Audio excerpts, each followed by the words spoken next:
Hello friends, இன்றைக்கி நல்ல சத்தான டேஸ்டியான மிக்சட் வெஜிடபிள் சூப் பார்க்கலாம்.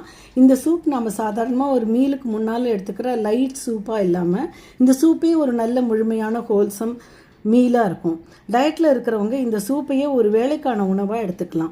ஆக்சுவலாக ஃப்ரெஞ்சு பேக்கரிஸில் ரொம்ப ஃபேமஸாக இருந்து இப்போ எல்லா பேக்கரிஸ்லேயுமே கிடைக்கக்கூடிய சார்டோ பிரெட்டுன்னு, அதாவது ஆர்டிஃபிஷியல் ஈஸ்டெல்லாம் சேர்க்காம இயற்கையான முறையில் புளிக்க வச்சு தயார் செய்கிற ஒரு வித பிரெட்டு, அதோடு இந்த மாதிரி ஒரு சூப் சேர்த்து பெரிய ஹோட்டல்ஸ்லாம் கொடுப்பாங்க.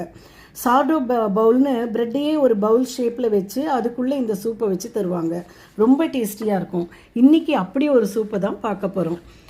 இப்போ இன்றைக்கி நான் எடுத்துகிட்டு இருக்கிற காய்கறிகள் கேரட்டு, பீன்ஸு, பச்சை பட்டாணி, மொச்சை, zucchini, உருளைக்கிழங்கு, கோஸு, உரிச்ச சோளம், இதெல்லாம் தான். ரொம்ப ஸ்பெசிஃபிக்காக இந்த அளவில் தான் காய்கறி எடுத்துக்கணும் அப்படின்ட்டுலாம் எதுவும் இல்லை.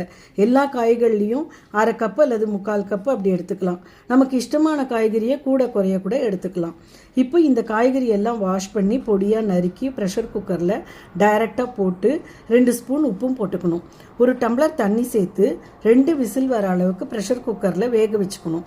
குக்கரை திறந்து ஆறினதும் காய்கறி கலவையை நல்லா மிக்சியில் போட்டு அரைச்சி எடுத்து வச்சுக்கணும்.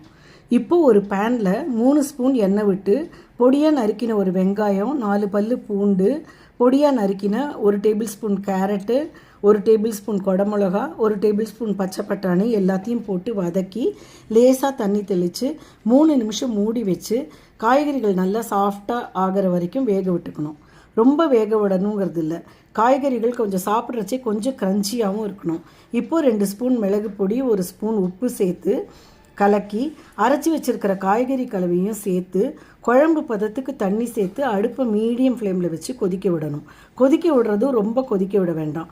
லேசாக ஒரு கொதி வந்தால் போதும். அடுப்பை ஆஃப் பண்ணிவிட்டு 2 டேபிள் ஸ்பூன் வெண்ணெய் சேர்த்துக்கணும். இப்போது சுவையான சூப் ரெடி. சார்டோ பிரெட்டு நம்ம ஊர்லேயும் கிடைக்கிது. இல்லைன்னாலும் நம்ம யூஸ்வலாக வாங்குகிற ப்ரெட்டு கூடவும் இதை சாப்பிட்லாம். இல்லைன்னாலும் தனியாக சூப் மட்டுமாவே கூட சாப்பிட்லாம். நல்ல ஃபில்லிங்காக இருக்கும். Bye friends.